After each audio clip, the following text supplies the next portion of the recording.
नौशर फिरोज़ मां रिपोर्ट करे विया ज़ाहिद हुसैन खोखर। नौशर फिरोज़ जे ॻोठ खाही मोहम्मद वासी ऐं ॿिनि ज़ाइरीन जो हज़रत इमाम हुसैन जे रोज़े जे अहाते में एहतजाजी मुज़ाहिरो। वीडियो पैगाम जारी। ज़ाइरीन जो चवणु हो त 1 महीनो अॻु हू हज़रत इमाम हुसैन अलैहिस्सलाम जे रोज़े ते इराक़ में ज़ियारत लाइ वियल हुआ, जंहिं बाद ज़ाइरीन जंगी सूरतहाल जे करे इराक़ में फाथल आहिनि।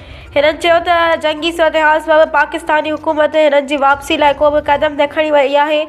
ज़ाइरीन नदीम अहमद खोखर, मुनीर अहमद मेमण, परवेज़ अहमद ऐं ॿियनि पंहिंजी वीडियो बयान जारी कयो आहे। वीडियो बयान में हिननि चयो त जेके मोमिन इमाम हुसैन अलैहिस्सलाम जी ज़ियारत लाइ वियल आहिनि उहे इराक़ में गुज़िरियल ईरान, इसराइलो अमरीकी जंग सूरतहाल सबबि तमामु घणो परेशान आहिनि। संदनि वीज़ाउनि जी मुदत बि ख़तमु थी चुकी आहे।